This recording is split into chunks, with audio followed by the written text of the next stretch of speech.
Okay, there we go. Hey, good to see you. Good to see you. Hope you're having a great day. You know, this is just a very controversial subject, and it is amazing to me why we have so many of these basically offshoot cults that basically come out of the LDS religion. I want to know why. What is it about this where they go to this extreme? Um, it's extreme misinformation and it stems from the LDS church, and I don't understand why. And that's the thing I want to know why. So one of the things I'm going to talk about here is now we already know. I mean, if you watch that, I think it was on Lifetime or no, it was on Netflix, the show where it talked about Jody Hildebrandt, right? But that was extremely strange because one of the other things it talked about in that particular show was about how the Boy Scouts of America is intertwined with the LDS Church, and where there have been several lawsuits brought for inappropriate touching from going to this Boy Scouts of America camp with these, but because all of these Mormon boys, they go to the Boy Scouts. That's it. They're just part of the Boy Scouts. They just go hand in hand together, right? So if you watch that Netflix special, which was I highly recommend people watching it, it was very, very good, very informative, and it actually described and talked about how this all really got started. And the thing about Ruby Frankie is that she had all these people in these. It was supposed to be couples therapy, right? But what ended up happening is that they would get into this couples therapy, and then the people would end up divorced. So all of a sudden, all these people are divorced, and let's face it, how in the world did we have Jody? I'm sorry, Ruby Frankie over there living? I mean, living with Jody Hildebrandt when they were supposed to be in couples therapy, and then the husband knew they were living together, and he thought that he needed that break because he had some weird fascination with porn, which isn't even true. He was so indoctrinated into this bullcrap that basically Jody Hildebrandt was making up. She made it all up. She used religion as it's just like Lori Vallow and just like Chad Daybell. It is the same thing. And I truly believe had they not found those children before they moved off to Arizona, those children would be gone too in the name of religion. Please, why is this happening and how does it happen and where does it start? At what part does it start? I'm going to read you a little something I found on Reddit. Now, see, Reddit has all kinds of information. People don't really watch it very much, but read it very much, but they should because the information there is plentiful about this person and what people went through and how it started with them. And I thought it was very fascinating. I know there's been several other people get on YouTube and do things about this particular situation, but I just wanted to talk about it for myself because I am so confused about how these people actually end up being part of a cult without realizing they're being part of a cult. Because that's how it started. It starts out with, oh, yeah, you need therapy. And then, oh, yeah, she makes you feel like it's just like Chad Daybell making Lori think that she was like some goddess or something. This person's over there making these people feel like, well, you're having therapy with me. So you're special, because only the special people get to have therapy with me. Like she's some kind of super therapist or something. It's incredibly strange, the whole thing. Let me go find my little deal over here. I'm a little bit out of breath. I had to run over and get some stuff before I could even start. I had to run to the store, go grab this stuff for dinner. I mean, just, gosh, like it's a never-ending story, not getting my thing, not having enough time. Okay, so I'm going to read you something, okay? And this is from, it's called 8 Passengers Snark. This is on Reddit, so. My husband attended Jody Hildebrandt's men's group for 7 years. How are you sucked into this for 7 years, okay? My husband was in Jody Hildebrandt's men's program for 7 years. It was horrible. Our marriage barely survived. There are so many crazy requirements to the program. Now, we have deconstructed the brainwashing and are very happy, and I'm sure they had to. Buckle up. This is a wild ride. My husband and I have been married for 16 years. 2 months into our marriage, my husband confessed to me and our bishop that he occasionally looked at porn. Okay, he's a male. That happens, right? Approximately one time a month. Okay, once a month, this man looked at porn. Okay. All right. Our bishop told him he was an addict and referred us to one of Jody Hildebrandt's addiction programs. Well, here's the thing about Jody Hildebrandt. Every single thing that humans can do, she finds a way to make it an addiction, part of an addiction. All right. Now, um, and this is called LifeStar. He gave us a pamphlet for LifeStar and had a large stack of them on his desk. So these bishops would send these people to Mormon um, therapies. You had to be a part of this Mormon therapy group. You had to be a part of them, or else you could not see these people. So there was anyway. There was just a few of them. There was only a few of them. A lot of this happens in Utah. I mean, Utah is a very strange state, and it's all tied up into the Mormon thing, all of it. Let me turn this music down a little bit. It seems a little bit loud. Hang on a minute, guys. Oh yeah. Well, what the hell? Okay, here we go, guys. There. All right. Now that's better. Now. So the bishop, again, because the bishops refer all of these people to this therapy. Okay. Our bishop told him he was an addict, referred us to Jody's addiction programs. It was LifeStar. He gave us the pamphlets and had a large stack of them on his desk. We decided instead of starting right away, he should see a licensed therapist instead who was also Mormon. All right. The first time he saw her, she said she doesn't deal with porn addiction. And she also referred us to LifeStar and gave us a pamphlet too. Now, I don't consider one time a month to be an addiction. Okay. I just don't. Um, the first time he saw her, okay, so she goes, and so she got the pamphlet, and with both the bishop and the licensed therapist recommending this program, we bought into it 1,000%. Now, a lot of these people paid money to go see her, and the thing is, you didn't all pay the same things. It's kind of like the Scientology thing. The more you paid, the better it got for you, right? She knew how to work it. She knew how to work this deal. So LifeStar is almost the exact program that Kevin was in, only with a different name. Okay. It was designed by Jody Hildebrandt and Floyd Godfrey. This program does not have the church's name affiliated with it officially, but it is financially supported by the church and is facilitated by all LDS members. Some of them licensed counselors, some were coaches. Everyone that attended was Mormon. So it's strictly Mormon. You had to be Mormon to go there. Everyone that regularly attended these trainings in the UT with Jody. So they would go to these trainings. There was even church leaders, a quorum of about 70 that came and spoke at the conferences occasionally. My husband attended LifeStar every Wednesday night for 7 years. The program is designed to keep you it says the program is designed to keep you in and never have an end because you're viewed as a lifetime addict. Can you believe this? Now, this is being indoctrinated into the cult right here. They would tell him that any type of sexual desire was lust, and that was bad. Oh my God. They demonized sexual desire. How does a person stay married like this? This is very concerning. Okay. They demonized normal, natural parts of being a human being. He was brainwashed that he was an addict, a bad person, because he had a sex drive. He was told he wasn't good enough for a wife or his kids. Same as Kevin. We both believed it. We would have to check in every single week how many days he had been sober without having any sexual or lustful thoughts. This is sad and ridiculous, right? One time, he looked at a woman walking down the street and he looked more than 5 seconds. In the program, any look over 3 to 5 seconds is considered a slip, and he needed to confess this slip, not only to me, but also his accountability buddies. So you're over there having to tell somebody else that's assigned to you as your accountability buddy what you've been doing, just like you're an alcoholic. This is crazy. I don't know how anybody could be sucked into this, to be honest with you. All right.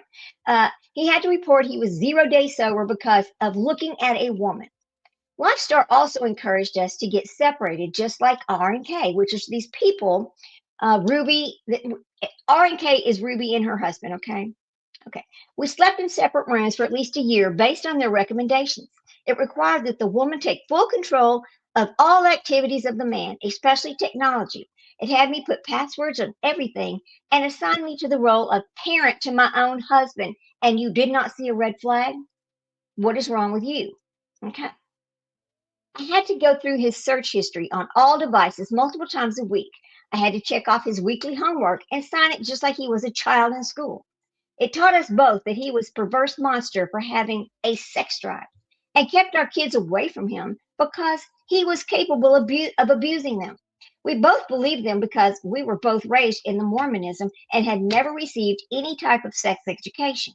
The only thing we had ever been taught about sex was not to have it, and it is a sin next to murder. That is very, very disturbing. Why would they teach this to people? Why would they consider something so normal to be abnormal? Okay. They required so much in the program. Not only did he meet with the group weekly, he also met biweekly one on one with an individual therapist, and he had weekly homework that was extensive. That is a three. Okay, so there are 3 steps to the program, and each step included a checklist of items that needed to be completed.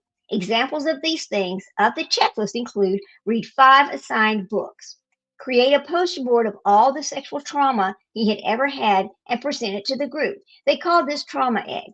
Oh my God, this is horrible.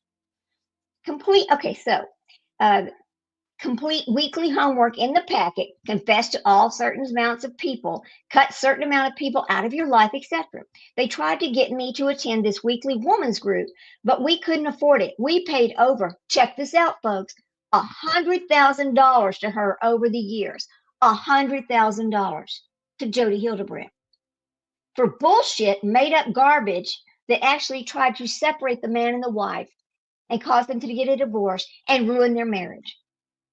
One especially odd week when he attended, one man was struggling with looking at gay porn. They decided this man wasn't actually gay, but just hadn't received enough healthy touch from his father growing up. They said the cure to this is healthy masculine touch. They made my husband lay down and cuddle him, spooning the whole meeting. Men would switch off every week who was supposed to cuddle him. This is disgusting and degrading. In order to graduate, he had to do something to push his body to the ultimate extreme limits. Now, if you remember right, this is what they were doing to Ruby's children. At Miss Jody Hildebrandt's house, they were pushing these children to the limit. Okay? They're trying to tell them they were demons. Okay, see, they were telling these kids they were demons, and the only way to get the demons out of them was to do these extreme punishments. Okay. So again, this is Chad and Lori all over. They made him do a full marathon training for it, so it was so time consuming. Not only was he already gone 2 nights of the week for the program, but he had to train months and months for it. He was never home, and his kids never saw him. Again, alienating and separating. How is that family therapy? It is not. After he graduated, we were able to finally see the light somehow. We saw how damaging lifestyle actually is, and we left the Mormon cult and have been deconstructing and brainwashing for 7 years. It has taken so much therapy. Now we are in a loving, caring relationship, and we are finally able to see each other as human beings. Think about that, guys. Think about it. The next person says, I know it's so insane. I have thought so many times I should contact Mormon Stories, but my husband doesn't want to. I understand why he doesn't want to dox himself. He's still deconstruction from sexual shame. Wow. Please consider writing a book or something. I'd totally read it, and I hope he recovers. It's not his fault that they got their claws on him. No, it's not. Now listen to this. It is absolutely crazy. The whole thing straight from the beginning, being considered an addict by the bishop all the way through the therapy you guys had to do and witness. I understand your husband's fears around speaking about this, but so many people suffer in this, and I think it's so important to shed the light on this issue and hope someday they'll share the story. Yes, yes, it is. I was already going to send a link to your post to my husband to read. You're a good writer. Please. And then she goes, please, people who are not in the church or adjacent have dropped their jaws. I mean, have just dropped their jaws, right? Because it is so crazy sounding. But okay, from the outside, it's just so shocking how this craziness can get normalized, and sane, intelligent adults will consent to these things that are objectively batshit. If nothing else, it might be cathartic and helpful in your healing to write the whole thing as it is for an outsider, even if it's never published. I think she would write a great book, the person who wrote this story. I think it's important. See, I think it's important for people to see red flags. And so this started out so innocently as family therapy. Now, let me ask you this question. Who What bishop can stand there and tell you that you're an addict? Bishops are not trained in any kind of mental health. They do not have the right to tell you're an addict of anything. How can these people be so um, how can they be so depressed and follow blindly to all of these things? I don't understand that, and I never will. Now, um, this post actually brought me a lot of awareness of how crazy this all is. This is something we were programmed with since we were little kids, and this is the people in the Mormon church. In Mormonism, we are taught that any type of sexual sin, including masturbation, is a sin next to murder in severity. But it was okay for Chad and Lori to do what they did, and it was okay for Jody Hildebrandt and Ruby Franke to do what they did because it was in the name of religion. I want you to remember that. Okay. This is the pamphlet every youth gets starting at age 11 called For the Strength of Youth. We have two one-on-one interviews with our bishop, an untrained older man who is a volunteer. That's very important, untrained, asking us deeply personal sexual questions, and we get publicly punished if we admit to any of it. We are groomed from young kids to think it's totally normal for people to talk to us about sexual things and control our sexuality. That is disturbing. Hey, Cinderella, good to see you. Thanks for coming in. I appreciate it.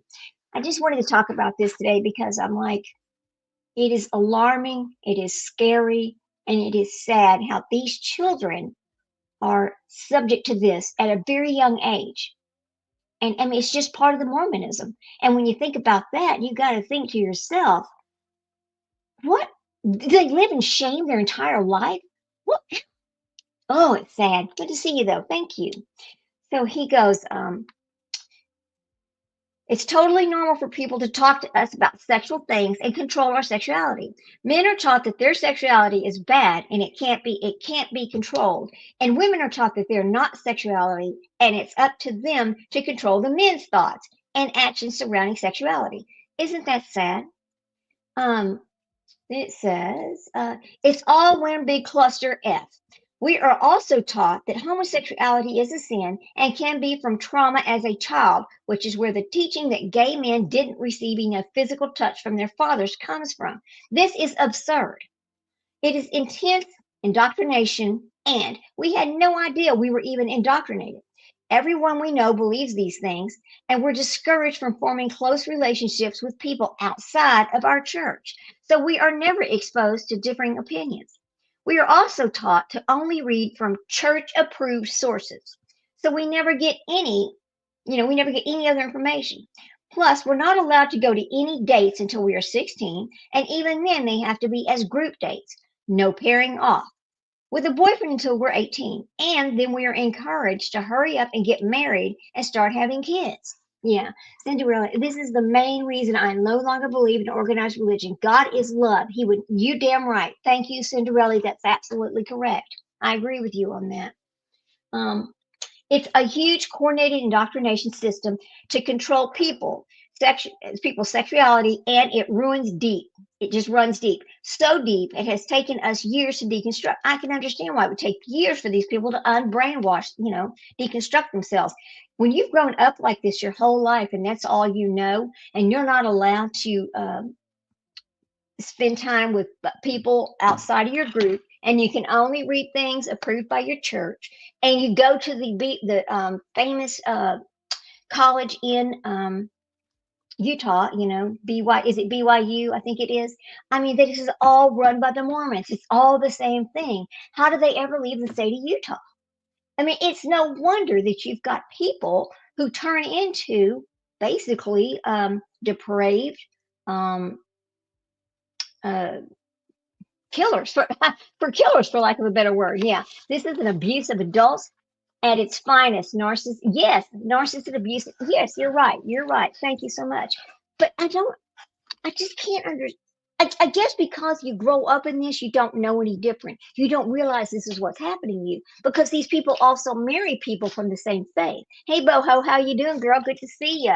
Thanks for coming in. It is so strange how this is pushed into these people, and then wanting these people to get married as soon as they turn 18, start having children. What about college? What about some kind of real future for themselves? I mean, Wow. Now, listen, this is kind of interesting too, right here.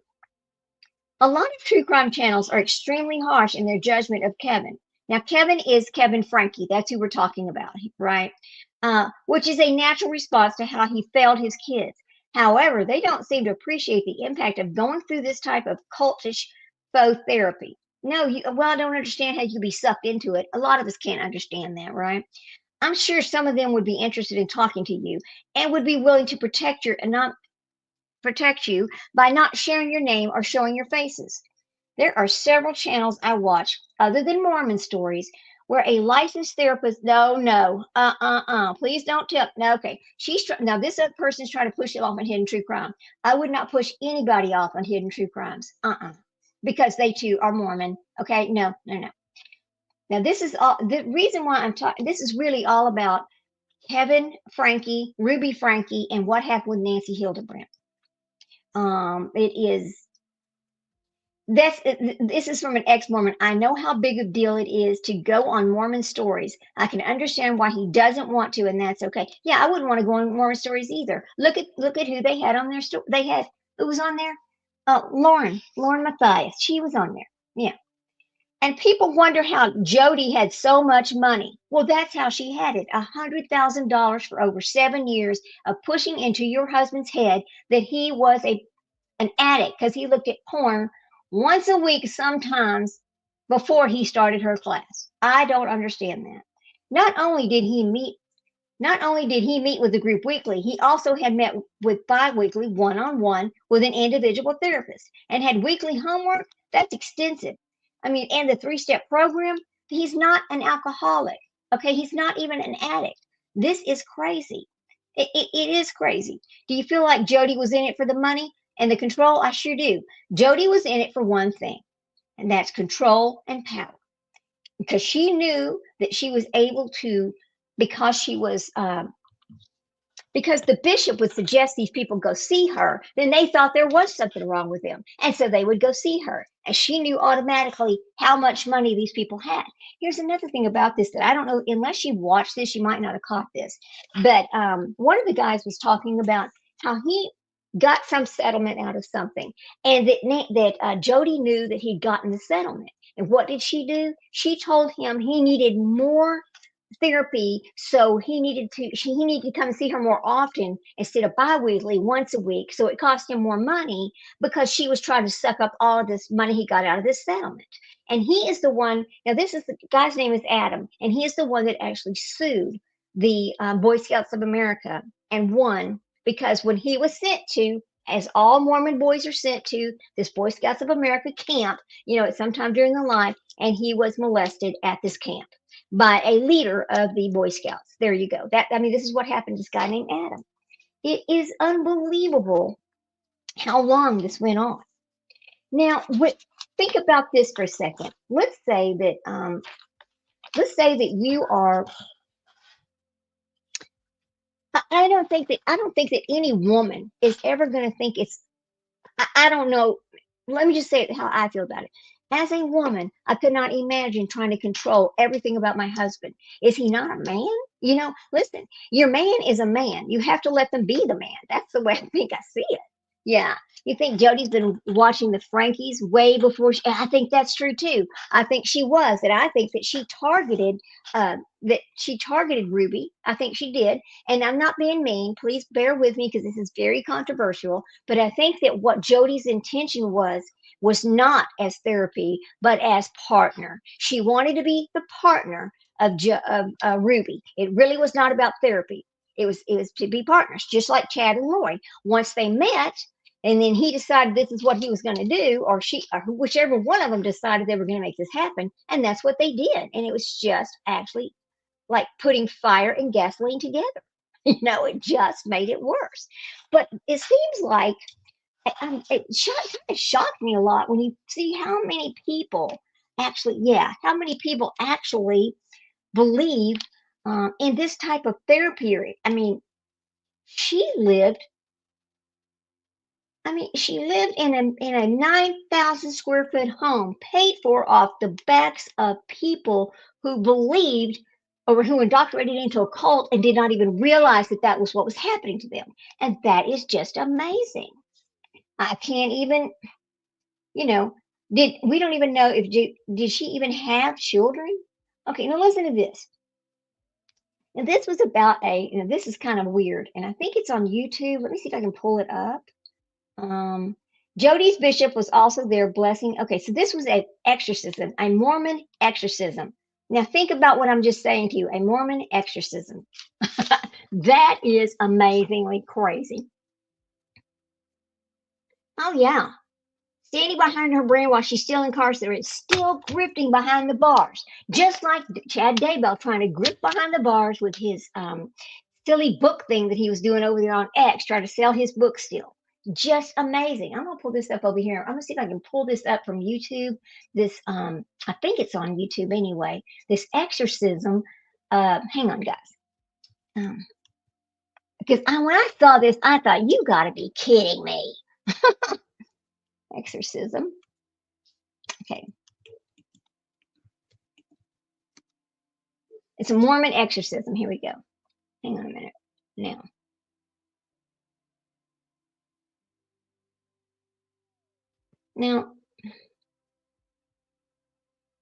Let's see if I can find it really quick. Okay, now this is going to be from 4 years ago. So let me stop it right there. I'm going to have to share my screen. But anyway, let me come over here and share my screen. Hang on, guys. I'm going to share my screen and show you something. This is Mormon exorcism. It is freaking crazy. All right. And this is old stuff, but, this is stuff we needed to know about that we didn't know we needed to know about. That's what I'm going to say. Here we go. So let me get this playing for you. Let me get rid of this right here. I don't care about long crime over there. So here we go. Who is this? Okay, this was a fundraiser. A fundraiser? Are you kidding me? All right, I might have to speed it up a little bit. Mormon Discussions Incorporated is what it's called. Oh, there is not a camera here.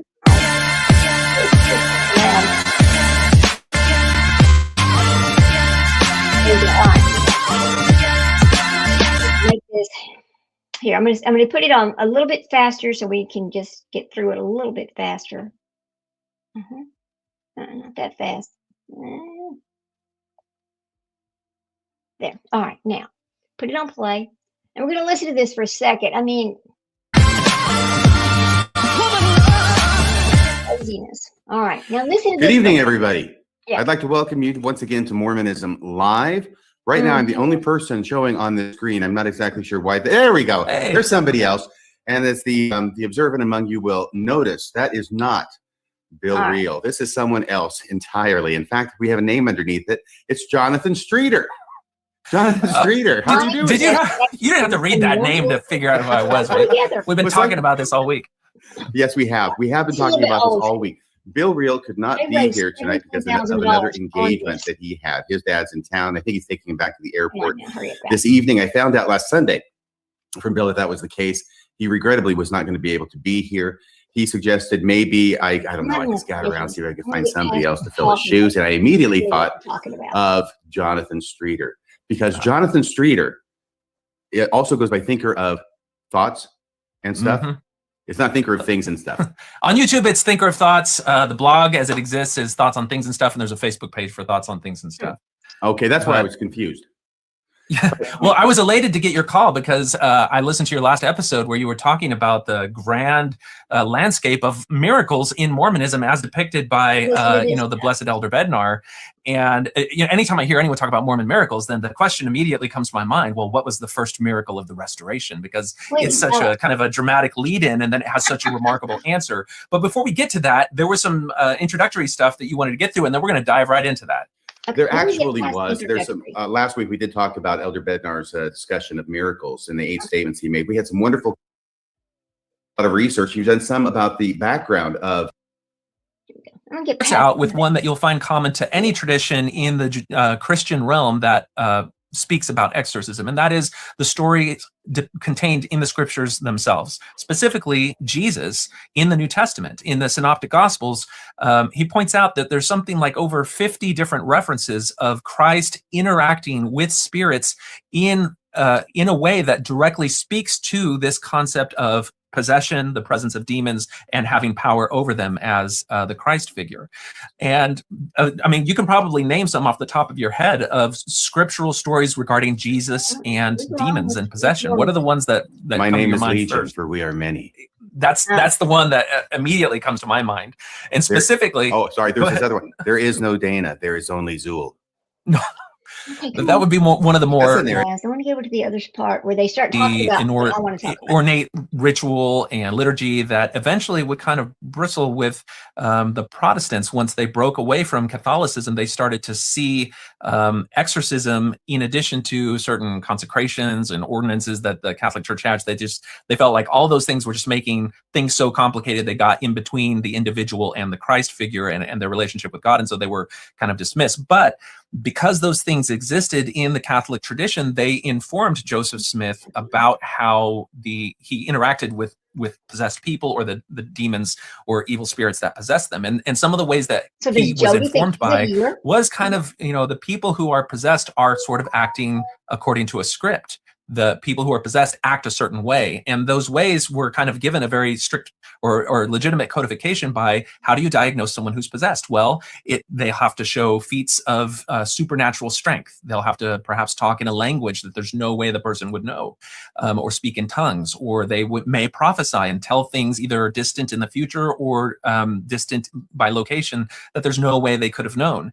And so all of those things they were in the air, much like a lot of the folk magic and religious tradition that Joseph drew on, and they would then be reflected in the people who participated in these exorcism things. And let me find this. Let me get you this other one, because it actually it's a better discussion on exorcism inside the LDS Church. So hang on just a second. It's called Inside the Exorcism Rituals. Hang on. That's really what I wanted to talk about, is that how they get into these ritual things, Anyway, hang on. I know. Okay, here we go. Inside the Exorcism Rituals of Mormon. Here we go. Come on, you got to be able to spell here. Here we go. It is some people right here. It's right here. This one. Now, this one right here. Now, this is going to be full credit to Blue Radio, which I don't know who that is, but anyway, here we go. It's just a little 2-minute video here about this.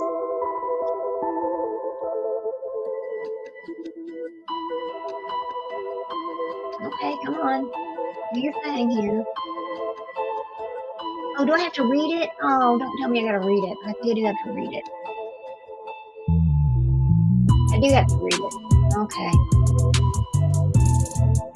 Consecrated oils, effectively done by raising the hand to the square. I want to do this one. I want to do the one that actually show this. Like there's a person sitting in the chair and they're actually showing this thing, and it is absolutely crazy. Okay, here we go. This person, let's watch this one for a second. This is from 9 years ago. All right. Let's watch this one for a second. Okay, here we go. Let's watch this one for a second. But anyway, it's just some crazy stuff. This is from inside the tomb. They're not supposed to record it. Okay. It's kind of not supposed to happen, but they did record it. Whoop. That was amazing, right? Okay. I would love to see more of that. Hidden camera footage. Okay, watch. Hidden camera footage. There you go. This is inside the Mormon temple. The sisters will unveil their faces, and the brothers and sisters in circle. Watch this. Doesn't this seem like a cult? Right here. Look how they're all dressed.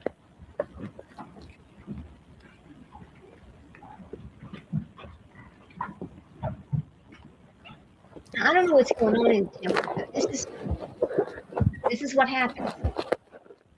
We will now uncover the veil. This is some kind of ritual that happens inside the temple. Brothers and sisters, this is the veil of the temple. The veil of the temple. Wow. Can y'all hear that? Okay, let me turn it up for a minute, because this is weird. It's weird. Are the marks of the holy priesthood, and corresponding marks are found in your individual garment. Crazy, right? On the right is the mark of the square, It is placed in the garment over the right breast, suggesting to the mind exactness and honor in keeping the covenants. You know what? I'm gonna take this. I'm gonna take my dots off and hope I don't get On the left strike. is the mark of the compass. It is placed in the Here we go. garment over the left breast, suggesting to the mind This is secretly an recorded in undeviating course the church. leading to eternal life.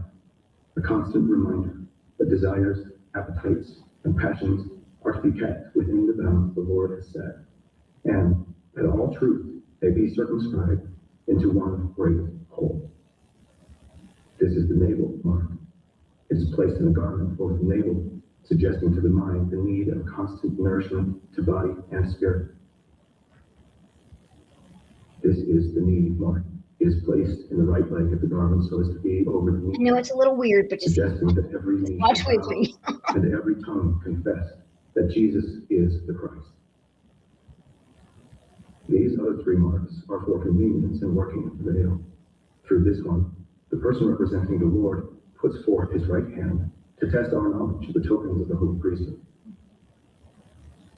Through the one on the right, he asks us certain questions. Through the one on the left, we give our answers. As all of you will have to pass through the veil, we will show you how this is to be done. I've always wanted to see this. The person is brought to this point. I don't know why. I just think it's kind of, distinct texts with why is it so secret? Whereupon the Lord parts the veil and asks, "What is wanted?" Adam, having been true and Crazy. We need to faithful in get all bigger. things, desires further light and knowledge. Okay, there. Oh, much better. Much better. Now we can really see what's happening. Present him at the veil, and his request shall be granted. The person is then brought to this point, whereupon the Lord puts forth his right hand. Now we can actually hear it better. The first token of the Aaronic priesthood, and asks, okay, "What is that?" Aaronic priesthood. The first token of the Aaronic priesthood. Has it a name? Okay, remember the Aaronic priesthood. Okay, so remember Chad Daybell wrote that book about Aaronic priesthood, whatever. Of course, now he took these, the information that's in that book, he took from the Bible and some other things. It's none of it's his original work. Okay, I'll just tell you that right now, it's not. And this is how he decided he could, charismatic leader using high pressure tactics to control members, leading to isolation and excessive devotion. But the term also describes intense devotion to figures, to ideas like yes, exactly, Cinderella. But in that book, this is where Chad Daybell decided that he had the right to ordain people as prophets, and so he did. Isn't that crazy? We'll keep watching this. I've always wanted to see this. Will you give it to me? I will through the veil. The person then gives through the veil the name of this token, which is the new name received in the temple today. Now, whose hand is that? Gives the second token of the Aaronic priesthood and asks, "What is that?" The second token of the Aaronic priesthood. Has it a name? It has. Will you give it to me? I will through the veil. The person then gives the name of this token, which is his first given name if he is going through the temple for his own endowment, or if he is going through for the dead. It is the first given name of the person for whom he is officiating. The Lord then gives the first token of the Melchizedek priesthood or sign of the nail and asks, "What is that?" The first token of the Melchizedek priesthood or sign of the nail. Melchizedek priesthood. Yeah, I have that book too. I should go get that book. I will through I really wanted to know. The person then gives the name of this token, which is the Son, meaning the Son. They are cray-cray. Look at this. The Lord then gives the second token of the Melchizedek priesthood, the patriarchal grip or sure sign of the nail, and asks, "What is that?" I mean, look at this. This is like, it is what the hell. I'm so glad we found this because I have always wondered. Okay, so they say, oh, it's secret. Oh, we can't discuss it. Oh, we can't show it. But somebody secretly filmed it and they showed it. And I'm glad they did, because when you watch things like that, you're going, what is this stuff? Who is this hand? I mean, are they trying to pretend like they're Jesus or God or something? This is absolutely wild. Here, let's keep going. The second token of the Melchizedek priesthood, the patriarchal grip or sure sign of the nail. Has it a name? It has. Oh, I need to go find that. Hang on a second. I cannot. I have not yet received it. For this purpose I have come to converse with the Lord through the veil. You shall receive it through the veil. It is received as left arms are placed upon right shoulders through the veil. The Lord then gives the name of this the curtain and asks, "What is that?"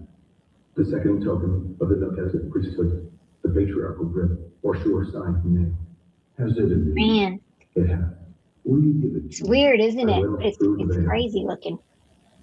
The person then repeats back to the Lord the name of this token as he received it, whereupon the Lord said, "That is correct."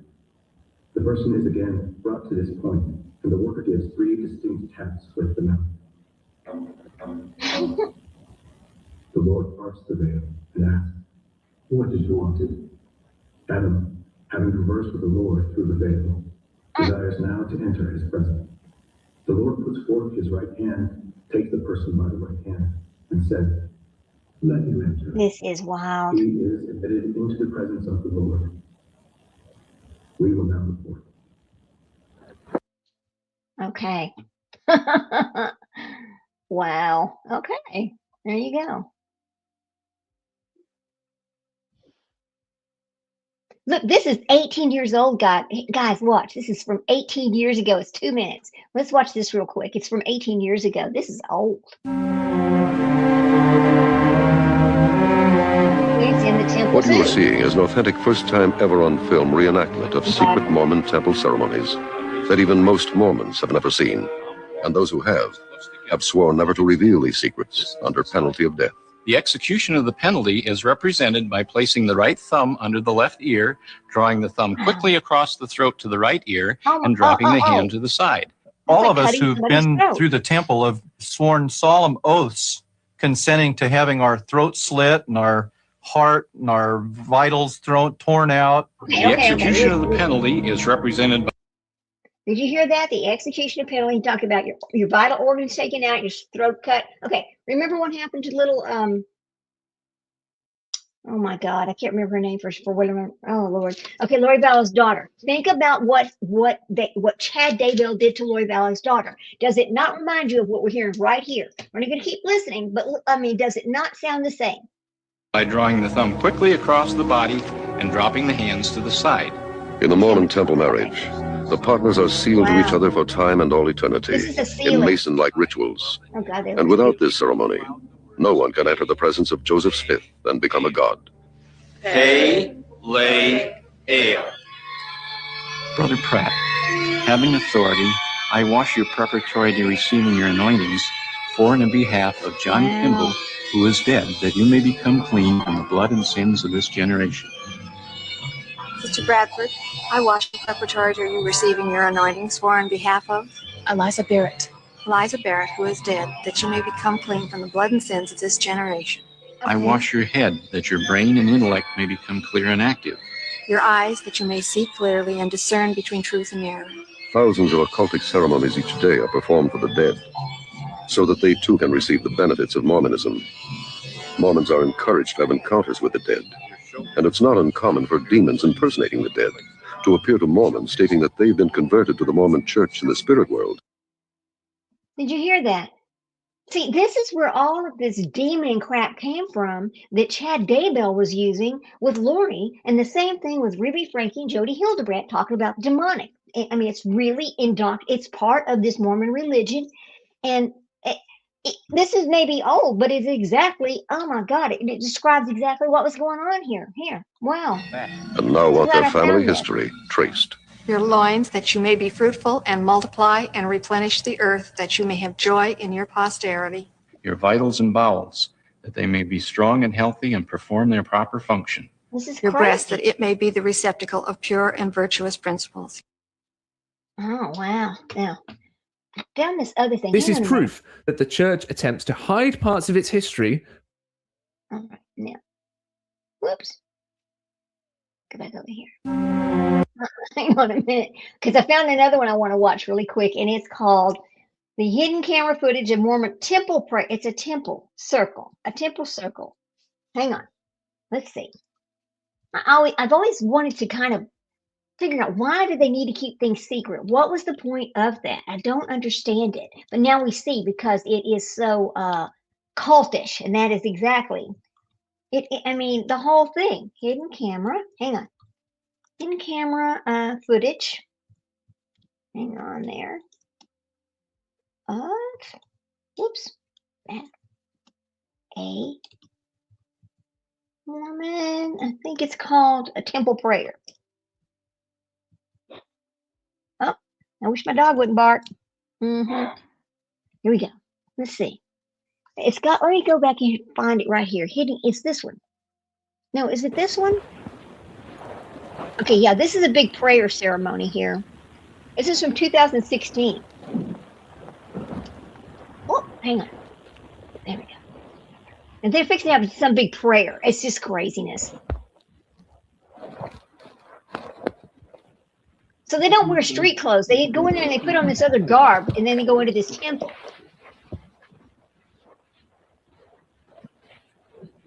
And Lori Vallow would go to that temple every day. What the hell? Okay, hold your camera straight so we can actually see people. I guess they're having to hide this camera. Oh, wow. Look how they're dressed. Kind of reminds you of The Handmaid's Tale, doesn't it? If I can make this bigger. Let's see. Here we go. Only the best of feelings should exist in the circle. If any of you Wouldn't it be fun if we saw Chad Daybell on one of these? You are invited to withdraw so that the Spirit of the Lord may be unrestrained. In the circle, we make the signs of all the tokens of the holy priesthood. It's like it's pre-recorded, like nobody's even talking, like they're just playing this pre-recorded thing. This is done by bringing the right arm to the square, the palm of the hand to the front. And there we go again with that neck thing. And the thumb extended. This is the sign. The name of this token is the new name received in the temple today. We will now make the sign of the second token of the Aaronic priesthood. This is done by bringing the right hand in front of you with the hand in cup and shape, the right arm forming a square, and the left arm one other thing. Okay. Square. This is the sign. Come on now. The name of this token is your first given name if you are going to the temple for your own endowment, or if you are through for the dead. It is the first given name of the person for whom you are officiating. We will now make the sign of the first token of the Melchizedek priesthood, or sign of the name. This is done by bringing the left hand in front of you, with a hand in cup and shape, the left arm forming a square. The right hand is also brought forward, the palm down, the fingers close together, with the thumb extended. This is the sign. Okay. The name of this token is the Son. It's weird. I mean, look at Son of God. We will now make the sign of the second token of the Melchizedek priesthood, the patriarchal grace. So, I mean, do they go in there and do this every single day? I mean, this is done by raising both hands high above the head, and while lowering the hands, repeating 3 times the words. I went to a Mormon funeral. It was 4 hours. Oh my God, Cinderella. Wow. I mean, hear the words of my mouth. Oh God, hear the words of my mouth. We have here a list of names of persons who are sick or otherwise afflicted. Oh, here's where they're going to pray for the sick. Okay, well, then pray for the sick in every church. This list upon the altar, so that seems to be kind of normal. Of those present in behalf of these persons. The sisters in the room will please veil their faces. Oh, why you got to put the veil over your face? Okay, while you're doing a prayer? What the hell? We'll take the sister at his left by the right hand in the patriarchal grip. Wow, this is weird. Each of you bring your left arm to the square and rest it upon the shoulder or arm of the person at your left.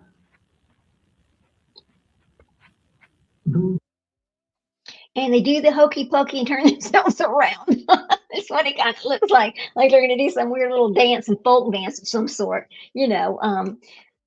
Oh my God, it's so cultish. But you know, here's the thing: when you think about the Mormon Bible or the Mormon book, they went every weekend. Every weekend they would go through this. Damn. But you know that the book itself was written by Joseph Smith, and he took parts of the Bible and parts of other things, and he just made this shit up. Okay, and that's why I don't understand how anybody could follow. Look, everybody's free to have their religion, whatever it is, but I don't understand how anybody could follow this knowing that it was a made-up religion from a book. And it appears to me that then you have these people that make it up even worse by like Chad Daybell and Jody Hildebrandt, and there's more. There's a lot more people out there doing this. They just haven't been caught and put in prison and all that.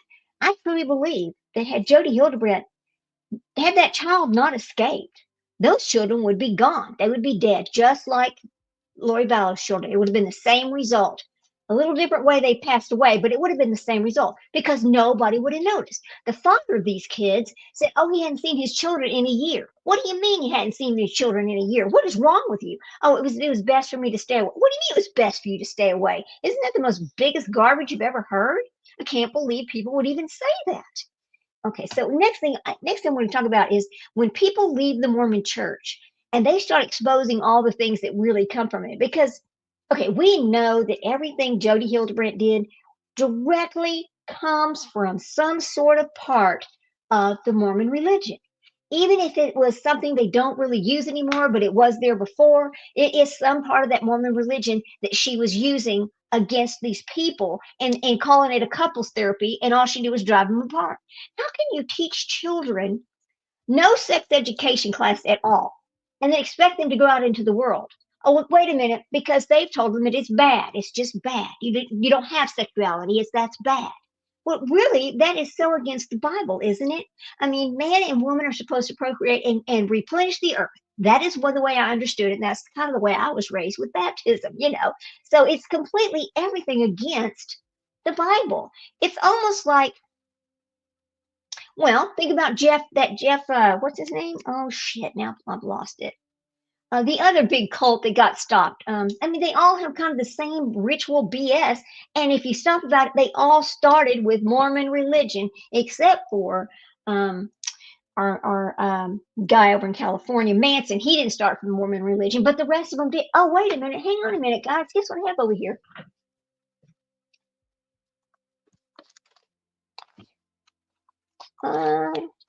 I have both the Aaronic Priesthood book and I also have the Book of Mormon right here with me. See, after the Chad and Lori Daybell thing, I decided I really wanted to understand how you could get to that point. How could you get to the point of believing that you were a prophet and that you had the ability to appoint somebody as a ordained or a goddess? Or I mean, I just wanted to know. So I got the books and I started studying a little bit, trying to figure this out. And I was so amazed at the bullshit that I read. I could not believe it. So, I mean, in this Aaronic Priesthood book, so Chad Daybell did write this book, but he made it to his sons, right? And it talks about, let's see. I'm going to see if I can find something about the sex thing in this book, because they all talk about it. You know, they all teach it's wrong, even though we know that's really not true. But, you know, and they all go to BYU. Isn't that amazing? They all go to that same one. Okay, hang on a second. Doing our part, Reverend the Gospel. Let's go. I'm trying to find the one where he says he starts ordaining people. Okay, there's obedience. Here we go. It's so strange. This book is so weird. Let's see. All right. I've got these little tabs all in it where I was, studying this book, trying to figure out, okay, well, what part of it do we want to talk about and what part do we not want to talk about? All right. Okay. He starts telling people things like, you've likely heard that you're the generation, a royal generation and sons of noble birthing. Who decides that they're royal and who decides that they're noble? The prophet Joseph Smith and my father Hiram Smith and Brigham Young and John Taylor, Wilford Woodruff these are and other choice spirits who are reserved to come forth in the fullness of times to take part in laying the foundation of the great latter-day work. I mean, this is what's in there, including the building of temples. Hang on, my book is falling apart. I've looked at it so many times trying to figure out what the hell and who gave him the right to do these things. He gave himself the right. That's right. He gave himself the right. But another thing that's interesting, let's watch this for a little bit longer, and then I'm going to go. Then I'm going to show you something else after this. It is bizarre. Our Father in heaven, we are grateful. Oh, now they're going to do the. We are grateful for this opportunity we have to surround this altar in the true order of prayer. We have to surround this altar in the true order of prayer. We thank thee, Father. We thank thee, Father, for the atoning sacrifice of our Savior It sounds almost sounds almost Baptist. So. And for the great blessings which this brings to us. We're thankful for a living prophet on the earth today. We're thankful for a living prophet. See how long this one is. Even Thomas says, Oh, it might be the whole thing. Might be a whole little visit to the temple that day. We pray, Father, that thou will bless No, that's sped it up though. Hang on. that they will have health and strength to lead this great church. That they will have health and strength to lead this great church. That they may continue to reach. Oh, here we go. Yeah, that's better. Sorry. All right, that's a little faster. So you get through this one faster. So we move to the next one. I just want to see the whole thing. I always thought it was so bizarre. I don't know why this would be a secret. And look, it just seems like a prayer.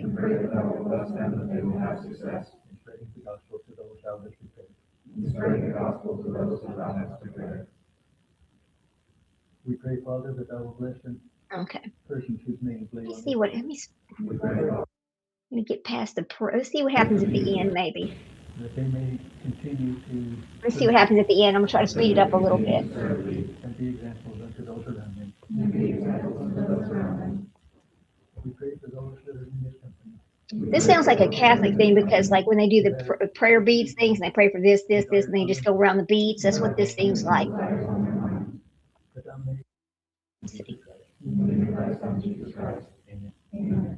Okay, let's see what happens at the end. I want to know, what is this table here? What is it supposed to be? And the brethren and sisters in the circle will return to their seats.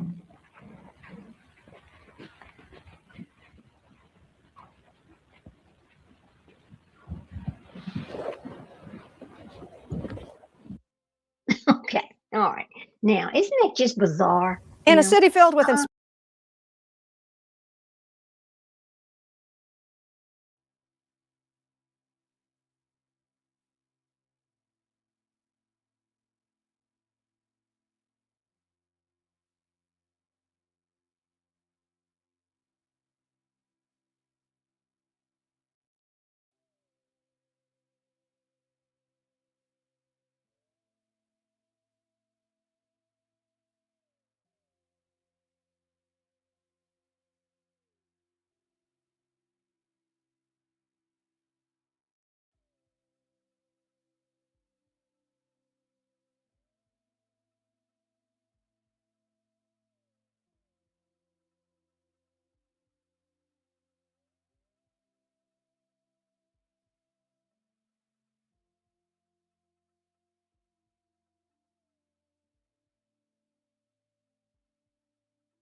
Jesus. There we go. Missionaries from the Church of Jesus Christ of Latter-day Saints. What is that for? And All right, what do they there we achieve?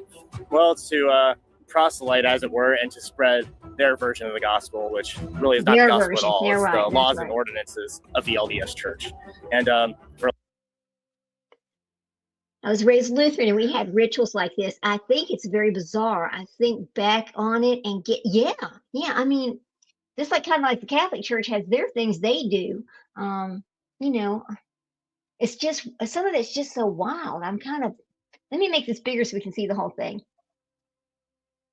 So this guy's going to talk to us about for a long time, it's the fastest growing religion in the world. I don't know that to be true anymore, but yeah, it's an expectation of every young man to go. So I did not. Is the salvation dependent on whether they do that or not? Yes, that and again, so one of their articles of faith, they say all men are saved through Christ, but also by obedience and laws to the ordinance of the gospel. So I understood the gospel to mean the laws and ordinances of the LDS Church. So not only can we not keep the law that's written in our heart and that's written in the Bible, but you have additional ordinances in the LDS Church, and so you can never keep up with it. There's never assurance. You never really land. I guess by grace you're saved after all that you can do. That's right. So that leaves an open end, and it's kind of scary. I've talked to many LDS people and say, "You going to heaven?" They say, "I hope so." How can you say that I am saved just by grace alone? It is through your service, through your sacrifice, and through doing everything you can to make your Heavenly Father proud, that He's going to say, "Okay, my good and faithful servant, welcome home." Listen to God's word, and I'll say it slowly. Scripture says, "For by grace are you saved through faith, and that not of yourselves, it's the gift of God, not of works, lest any man boast." Heavenly Father's not just going to give us gifts if we're not going to do anything Who to does show that him look like? that Hold we're doing up. everything we can to make him proud. You know, Sister Wives, you don't dude, get that something guy. for That's who nothing. that guy looks ever. like. When you die, where will you go? LDS thing Depends right on there. how you That started acted. out with the Mormon. You know, if you repented for sins or anything like that. Where are you going to go? I don't know. You don't know? I wish I knew. Could you end up in outer darkness and hell? I could. Does that concern you? Yeah, it would suck. I can't say I'd be happy about going there. What about you? I hope I don't go to outer darkness. So what's the difference between the knowledge you have as a Christian, being born again, and what you have as a LDS? Well, it's just that. It's the assurance factor. Now, we want to grow into our obedience of the Lord, but it's more out of a love for him and a reverence fear than a... Okay, so he's basically saying because they're LDS, they're sure they're going to heaven. What? How can that be? Oh my God. See, that's another crazy. Oh, here we go. fear that you can't make the cut. That That's there's amazing. a 60% grade, maybe a 65%, whatever the cutoff is. I kind of joke, it's like, if I'd been caught on a bad day, and the Lord chose to take me back on that day, well, then I'd be headed for hell. But there really is no hell either in the LDS. Out of darkness, isn't it? Yeah, out of darkness. There are very No few. hell? They don't call them mortal sins, but it is that you have your venial mortal sins. There are very few that really go to hell. Otherwise, there are different tiers of heaven in which you can work out your salvation and sort of ascend. And with the ultimate goal, kind of Different tiers of heaven. You know who else that sounds like? Scientology. That's what it sounds like. I remember when I was a child, I saw this book one time somewhere, and it was the Scientology book. And I was like, oh, hey, look at this book. And I wanted to read this book. My mom was like, you can't read that book. That's a cult book. You can't read that book. No, no, no. And so from right then on, I was like, oh, wait a minute. Now I really do want to read it. And one of the things that I kind of figured out about that book, about that particular religion, is they also believe the more money you spend, the higher level of heaven you're going to. Okay. And that's craziness, right? But here we go. becoming a god yourself. To And define become what God hell yourself. is within the Mormon belief, that's a really tough thing to do. Oftentimes it takes some critical reading skills to figure out what the scriptures mean when they're talking about hell. There's no fire there, and our view of heaven is so radically different than any other religion. When Latter-day Saints talk about heaven, it's done two ways. One, heaven is where you're going in the afterlife, whether it's the lowest layer of heaven or the highest, it's heaven. The next layer of heaven that we believe in the LDS Church is a terrestrial kingdom, and this kingdom is for people who had a chance to partake of the gospel but then just chose not to. We covered celestial kingdom, which is where we all want to go, terrestrial kingdom, and then the next one is called the telestial kingdom. And if you're wondering where, I'm not the judge, but if I were, if you're wondering where Hitler probably went, it's probably that one. When we talk about hell and who goes to hell, in one sense, all three of these kingdoms or levels of heaven are still better than where we're at right now. Yes. How would you witness to an LDS? Just the true gospel, really, which is that That's the true gospel. there's a irreconcilable Wow, what a gap bunch of between us and the wackadoodles, holy right? God, and just what It really says, what a bunch of crap. My husband read that book too. Yeah, it was crazy. It was like, what do you mean more money you spend, the higher level? What do you mean higher level of heaven? What the hell are you talking about? It was really hard to understand. Of course, I was extremely young too. It was really way over my level. cross accomplished was namely closing that gap. So there's very little understanding of what that means. The LDS don't use the cross as a symbol because they see it as a symbol of death, and it is really, that's how we're brought to life, though, is through the blood of Christ. Yeah, why don't our churches have crosses? Our steeples. Why don't have don't a cross? all the members wear crosses? Necklaces. We don't How parade can the you cross around believe in it everywhere. if you don't wear it everywhere? Well, the simple reason is, and Gordon B. Hinckley says something about this, we believe that the symbol of Christ is his teachings. We don't like to just give Christ one little symbol, right? Especially not what he was murdered on. The symbol for eternal life should not be the death of a I've always Savior. been uncomfortable with that idea that the thing that we use to remind ourselves is one of those tragic events in the history of the universe. It's interesting that they refuse to use that symbol because, again, it's not about Christ's defeat. That was his defeat over death. And for all of us, what that means to us is that we have I really defeat want over to hear death the guy and who's defeat over talking sin. about what happened But they when don't he use left that the symbol church. I'm because going it to means something different. pass this Yes, part. they have their own set of works in the Book of Mormon, and we touch base on some old Vibrant I'm a Mormon campaign posters. My name is Rose Daytalk-Dahl, and I am a Mormon. My name is Brandon Flowers. I'm a father, a husband, and I'm a Mormon. There is no salvation outside the Church of Jesus Christ of Latter-day Saints. I found that to be really interesting. Okay, this guy's talking about and how they would answer not giving black people the keys to the Melchizedek priesthood, which is an honor to have in the Mormon Church. That we were just basically not to address that point because we didn't need to. So, but what I think you're seeing is a falling away from that faith because there is no rod on which to grab. There's no solid footing. There's no traction. So people are falling away from that and going to the gospel, which is true, and it is a rod and staff that comforts us. So what brought you to Christ? After leaving the LDS church, and this is when I was just a teenager, I wanted nothing to do with Christianity because that was what I thought it was. I wanted nothing to do with religion. I was very well reasoned as to why it was very intellectually atheistic and all this. And then, I don't know, there's just a tipping point and a kind of slow progression. I think a lot of people have this defining moment, a saving moment. I don't know that I had that or not, but one thing's for sure is that I'm born again, and I love Christ, and I seek the Word and seek to learn and grow in it all the time. Church. So you came with the knowledge of sin, and the cross made sense once you understood you were a sinner. Yes, exactly. That's a great way of putting it. Once I understood what the cross meant and what it represented, again, just closing the gap between All right.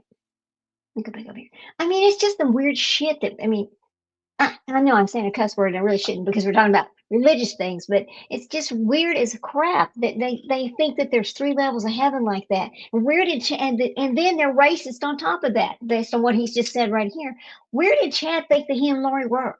Where did they think they were going? That's the thing. I mean, did Jody Hildebrandt think she was going to have the same luxury? But then look at what she was doing. She's over there using her religious beliefs and her supposedly being a therapist to break up families, to abuse children. I mean, it is the wildest thing ever. Let's go look at something else about her. Hang on a second. Hang on. I got to make this small. I forgot to make it small before I can go back over. Now we're going to go over there and look at the Jody, when they were exposing those two, because it was horrific when we figured out what they were doing to these children. Okay, Jody Hildebrandt. Whoops. Okay, exposing Jody Hildebrandt. Okay, look at that face. Look at that. This is Law and Crime, and this is from 2 weeks ago, so we're going to have to give them full credit. But anyway, that's okay. Let's go over here and listen on their Sidebar podcast and see what they have to say. All right. Make this bigger for you right here. Of 2019, maybe July or August. I can't remember. Here we go. Okay. Now, before we go any further into this, there's something that we use here at Law and Crime that can be very, very useful to you. It's called Truth Finder. It is the powerful public records search service that we use to do research here at Law and Crime. But you want to talk about a useful resource? You plug in a name, you get address information, you get criminal history. And let me just say, this can give you some peace of mind. Truth Finder is one of the largest public records search services in the United States. And with a paid subscription, you can get access to unlimited reports about almost anyone. And that includes looking up registered sex offenders in your area too. So stay informed, stay safe, check public records with Truth Finder now at truthfinder.com/LC Sidebar. So if you follow true crime over the last couple of years, you know the names Ruby Franke and Jody Hildebrandt. We have dedicated countless sidebars to full coverage of this disgusting story. And the story is chilling. You have a popular family vlogger, a trusted life coach in the Utah Mormon community, and a descent into extreme child abuse, all under the guise of counseling. We all saw the headlines when they were arrested. We've seen other documentaries like Hulu's Devil in the Family tell versions of the story. But there is a brand new Netflix documentary that just dropped. It's called Evil Influencer, the Jody Hildebrandt story. And it aims to go deeper than anything that came before. Because this, in case you couldn't tell, focuses on Jody Hildebrandt, how she gained so much power, how she isolated Ruby Franke, what really happened inside of that house. But here's what even this new documentary can't give you. A different firsthand account from somebody who was in Jody Hildebrandt's orbit as a client. Because in just a little bit, we're going to bring on Stephanie Collins, a former client of Hildebrandt's, who has spoken out before about this alleged manipulation that she says she experienced. She's going to talk about what it was like inside that world. So we're going to break down the new series, the lasting impact of this story, with somebody who actually lived it. And of course, if you know the story, this all centers on mom of 6, Ruby Franke, a huge mommy vlogger on YouTube with her channel 8 Passengers. Look at her, and look at the look on her face. You can tell that she is like completely brainwashed and doesn't even understand why she's there. I mean, she really believed that what Jody was telling her was for the good of her children, because she decided they were demons, just like Lori decided her children were demons. It is fascinating, really. Here we go. And of course, Jody Hildebrandt, right? The second half of this licensed therapist, life coach who ran a company called Connections. They met through their tight-knit Mormon community in Utah around 2019. Hildebrandt presented herself as a spiritual guide, a counselor. She quickly became Ruby's seemingly business partner, closest confidant. Thank you for coming and over time, according to prosecutors, Hildebrandt's influence turned extreme and abusive.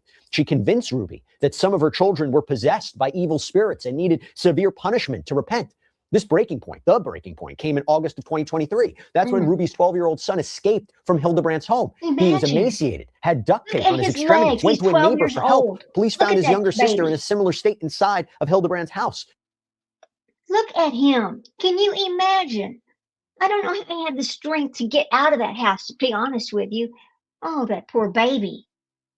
Oh, my God. The children being tied up and starved and forced to do hard labor, subjected to brutal physical punishments. That's a very expensive house they were living in. In December 2023, they each pleaded guilty to 4 counts of aggravated child abuse. At their sentencing in February of 2024, a judge gave them the maximum, 4 consecutive prison terms of 1 to 15 years each. So that means the sentences could theoretically go up to 60 years, though I will tell you, under Utah's indeterminate sentencing system, it's really the Board of Pardons that will determine how long they can actually serve. They're both currently serving their sentences at the Utah State Correctional Facility, but are held separately in different housing. Their first parole hearing is currently set for December of 2026, so that's the earliest possible date they could be released. Oh, I can't wait to watch this legal case, while it's been resolved and they're in prison, the huge lingering question remains, and is, how did Jodi Hildebrandt gain so much control to make this happen? That is exactly what the new Netflix documentary tries to answer. That brings us to Evil Influencer, the Jodi Hildebrandt story. And this isn't just a rehash of the news headlines. The documentary that's directed by Skye Borgman, who also made Abducted in Plain Sight, it tries to trace the how, right? How did Hildebrandt operate for years within this community without being stopped? You know, the film starts with that critical moment, the security camera footage of Ruby's son escaping, asking a neighbor for help. But then it rewinds. It pieces together Hildebrandt's rise. It features interviews with former clients of her Connections program, and they describe her methods: isolating people from their families, using religious guilt as a weapon, creating a dependency on her for spiritual guidance. A key point that the documentary seems to emphasize is that for a long time, while the public focus was on Ruby Franke, right, the mom and the influencer, the film seemingly argues that it was Hildebrandt who was the architect. The abuse happened in her. Hildebrandt was absolutely the architect of it, because Hildebrandt is the one telling Ruby Franke, well, your children are demons. We've got to get the demon out of them, and we're going to use this method over here. And so they started doing that, and they actually had notebooks and notebooks and notebooks of these daily things they were doing to these children and how they were reacting. It is as if Jodi Hildebrandt took Ruby Franke's children and did a study with them to see what happens when you abuse children for a long period of time. It's like she wrote she was writing some book on what happens for long periods of time, that, you know, like she was just using them for something. I mean, to me, and I will always say this, right, wrong, and different, you know, people can agree, disagree, whatever. I really, truly believe her whole goal was to have Ruby Franke in her life, but not her children. Just like Chad wanted Lori, but not her children. Here we go. Home. The title itself shifts the focus squarely onto her. And the documentary also includes a chilling update from the director, because she alleges that, according to her sources, even in prison, Hildebrandt is reportedly repeating her patterns, forming small groups and trying to counsel other inmates. So the series aims to be a case study in perceived manipulation, showing how this influence built over years, hidden in plain sight within a trusted community, before it all escalated into criminal abuse. Okay. Deadeye says the country is an occult overload. It is. People, especially these generations, are very easily manipulated and influenced. It's right. You're right. It's like they don't have any independent thought anymore. How did this happen? What happened to our young people? Is it from too much time on pieces of video equipment, or I don't know. It just seems so strange that they were so easily led into this. And here's the question. How can the prison system allow her to continue that garbage in prison? It is dangerous. It's very dangerous.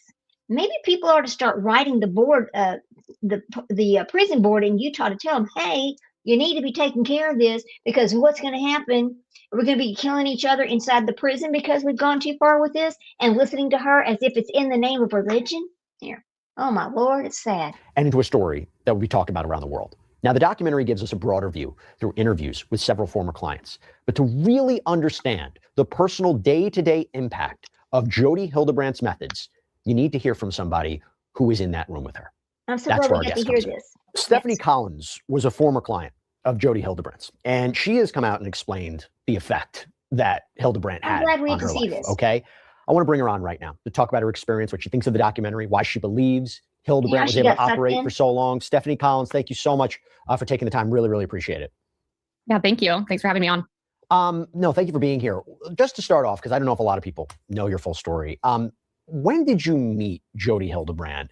And what were the circumstances of that meeting or initial meetings where, they talk about her appeal. They talk about how she got people to follow her and listen to her. Can you explain that initial meeting that you had with her, or how you were introduced to her? So I met Jody in December of 2018. I had gotten married that year, and I had my first baby in July. Crazy. And we were obviously having a lot of marital issues. And so I had gone to my LDS bishop and asked Once him again, you hear that for one help, to the and he bishop. recommended Jody as a therapist to us. And so we started seeing her in December of that year. And what were those initial sessions like? At first, I really liked Jody, and I trusted my bishop. He didn't know her personally, but there was someone else in our ward that was seeing her, and she liked her. She was also really expensive, and the church was paying for it for us, and so I felt very lucky to be there. How about that? And because I could never have afforded it on our own. And Jody was very charismatic, and she acted like she had all the answers to our problems. She also took my side like right away, which felt great to me. The church is paying for this. So the church is over there paying this woman who's doing nothing but separating families and, causing divorces. How crazy is that? It's crazy. And as you, like, if you've seen the new documentary or any of the documentaries that have come out, then Jody definitely was very much on the women's side and against the men. And so for me, that felt really good because I was in a situation where I felt like I was being abused. And what were some of the because she's a man hater. Guidance that she was giving you? What were some of the lesson plans or strategies that she gave you and your husband? So she separated us into, I had an individual session, he had individual sessions, and then we both were in her men's and women's groups. And at first it was helpful because I hadn't had a lot of experience with therapy before. And so she introduced me to things like boundaries and learning about codependence and kind of taking responsibility for just myself and not for him. And that all felt good and helpful. And then it didn't get weird for a little bit. She definitely put up this front at first that I've heard other people talk about, that she was much more professional and taught you things that were very helpful. And then the longer you were with her, then the more she got a little bit looser and a little bit, you started seeing behind the door a little bit to how it was kind of culty. But at first I felt oh, this woman is going to help us. And what got weird? What did she do?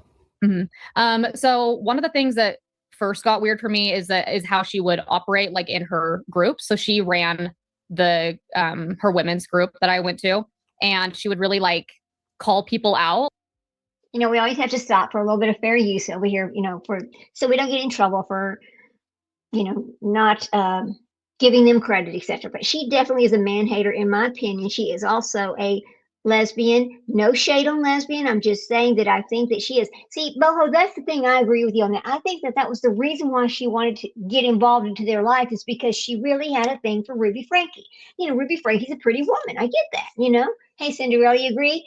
I mean, I do believe that. I mean, and I think her only way in to get into Ruby Franke's life was to start dogging her husband and telling her that her husband was, a bad man for whatever reason. So that was the only way she could get her hands on her. Pretty aggressively in the group. So you had to report the things that you did. You had to, every day you had to track things. You had to track how many times you were triggered. You had to track how many times you were in distortion. You had to track if you kept your commitments, things like that. And if your numbers weren't good enough for her, then she'd really call you out in the group to where it felt kind of like public shaming. And then we also had to make phone calls. We had to make 3 phone calls a day to other women. The thing about the LDS church is it's 100% into public shaming these people. That is what they do. You agree, and 100% she didn't want the kids just like Chad Daybell, exactly the same thing. But see, that's the whole thing about this church, is public shaming. You're public shaming for even having a sex drive. How about that? Craziness. Here we go. In the group and talk through our triggers, which was really, really time consuming. It was just a lot. And one of the women that I talked to, she kind of would just bash Jody a lot whenever I called her. And I just had started. And so I was it made me a little uncomfortable. So in my session with Jody, I told her about this. And I was every time I call so-and-so, then she just wants to bash you, and I'm uncomfortable with it. And so instead of Jody maybe talking to her or having me have a private conversation with her, she told me that I needed to call her out in the group. And I was like really uncomfortable with that. So there were going to be like 10 or 12 of us in the group. Yeah, I agree. Boho says, I believe that the church tries to preach and teach narcissistic thinking and racism. 100%. I believe you. I believe that's exactly what it is. These people live in this world of, and it's because they're taught this. It's not because they're raised their whole life this way to think that they are above everybody else, right? Because their religion is above everybody else and that they're better than everybody else. So here we go. And she was like, hey, Stephanie has something to say. And she like told me exactly what to say. And I called this woman out in front of everybody. It was really awkward. I didn't feel like good about it. But then Jody was like, praised me for it and told me like, this is how we hold each other accountable. And I was like, okay, I guess I'm doing something good. And so she kind of would make everyone turn against the person that wasn't doing things right. And there were more situations like that where I started feeling like, oh, you're right. I'm in a cult. Like I'm only allowed to talk to these people. We all have to hold each other accountable to these very specific standards or else you get shamed. And what happened to your marriage after all this? So like any men in her group were, if they weren't sex addicts or porn addicts, they were lust addicts just because they were a man. And that didn't feel helpful to me. And then when I told her that I didn't want to be with him, then she was like, well, he's living in truth now. Like she encouraged me to be with him because he was like meeting with her and all this stuff, even though I kept telling her I didn't want to be with him, which was strange. Crazy. So me and her ended up just like arguing every session about whether or not I should be with him instead of her supporting my decision, which I found really bizarre. And was that how there was a falling out between you two? I mean, when did you stop seeing her?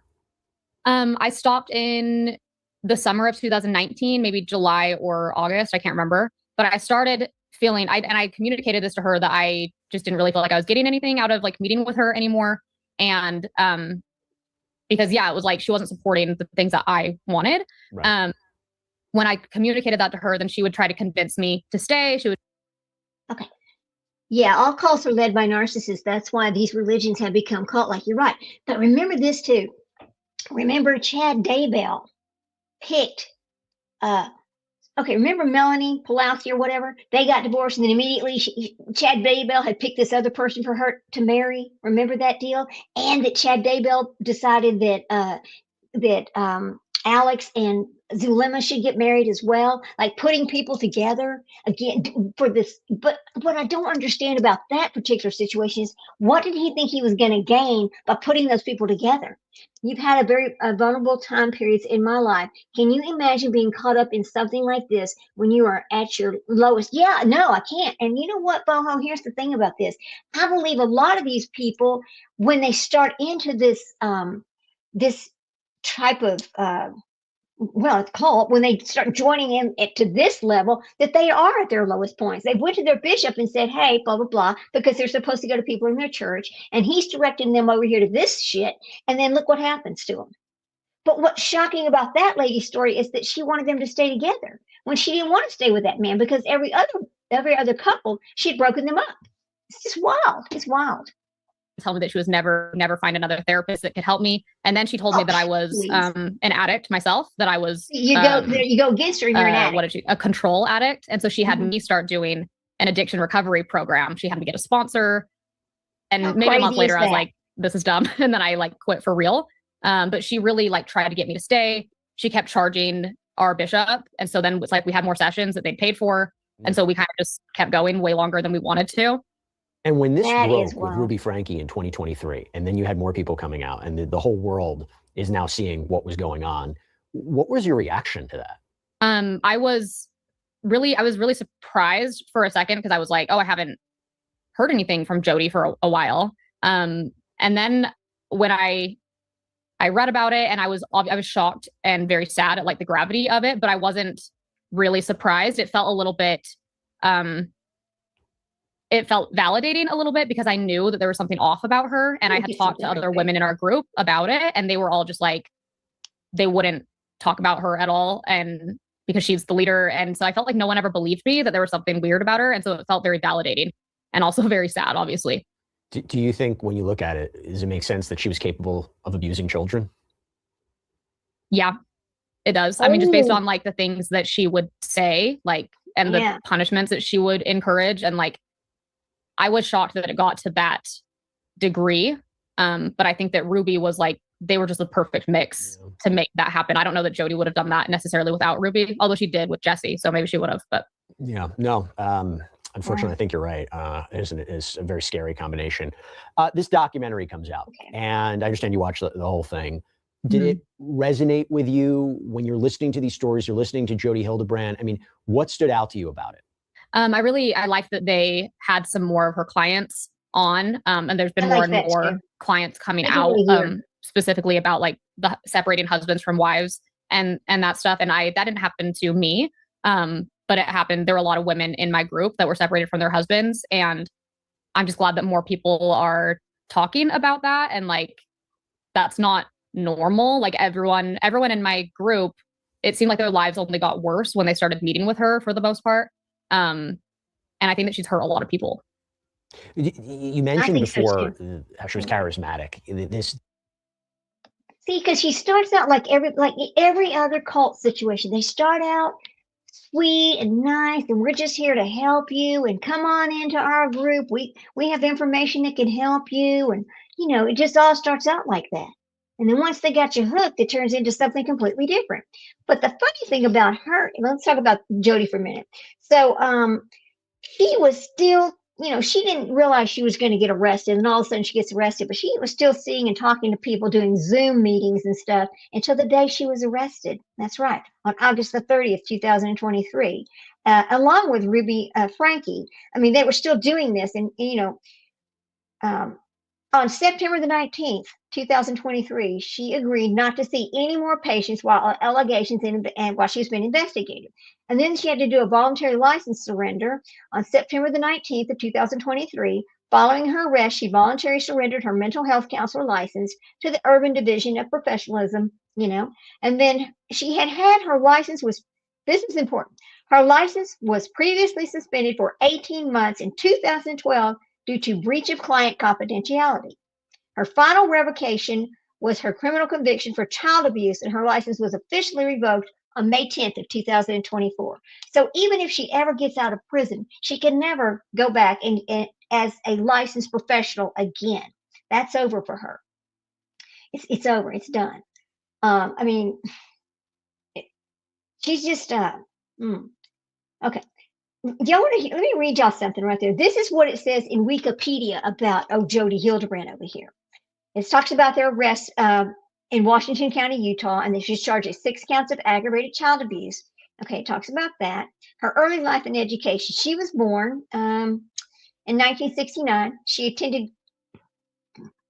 Canyon del Oro High School, and let's see, she was some kind of track star or something. She was on some kind of track star of some sort. Well, that's okay. No, basketball. She was in basketball. All right. She went to Ricks College. She also went to Valley Community College in Utah.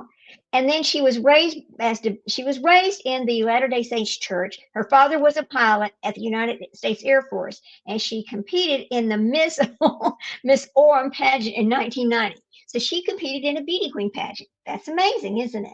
Wish I had pictures of that. She graduated from BYU, of course, just like everybody else does. And then she got her master's degree in BYU as well. And then her thesis was titled Experiences of a Latter-day Saints Woman and How Their Culture Influences Their Manifestations of Sexuality. So there you go. If you looked at that, wow. Then now you understand why she had this problem and everybody was an addict, according to her. According to her, everybody was an addict. Here we go. Wow. Documentary goes through these methods of isolation, the language that was used. What do you think was like the single most effective tactic that she uses or that she used to gain control? I think that the empowering the women to make them feel like they were the boss, I think that was very effective because most of her clients were Mormon, and Mormon women don't have any experience with being in control of anything. And so when it feels like, oh, this person's on my side and this person thinks that women can also be spiritual leaders, I think that sucked us all into this like alternate reality where like we could be the ones in charge. And then you start implementing consequences on your husband, and then the therapist is children. They're saying she's right, and if you don't do this, then these things will happen. I think that was really effective in like scaring the men into compliance.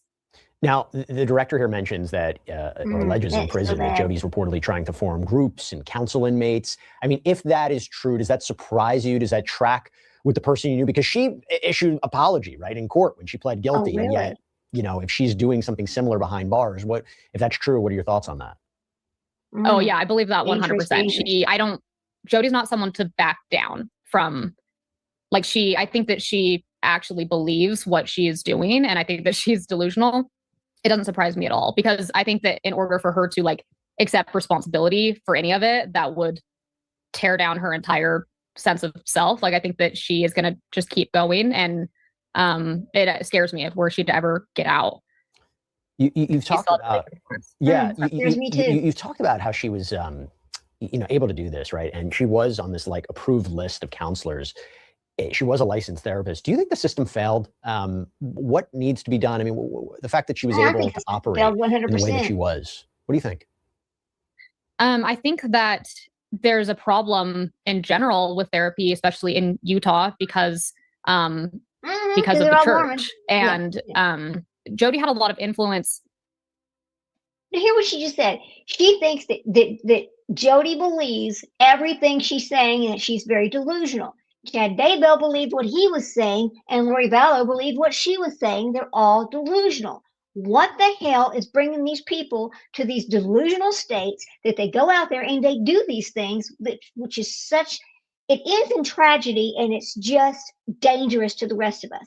What is it? That's what I want to know, is what brings them to this thought that they are, in a sense, like gods and over people, and that everything they're saying is right and real. What is it? Is it the church? Is it the Mormon church that's done this to these people? That's what I don't understand. I would like to know this, and that's what I kind of wanted to try to figure out. I mean, what brings them to this? Let me look at something really quick. Let's see.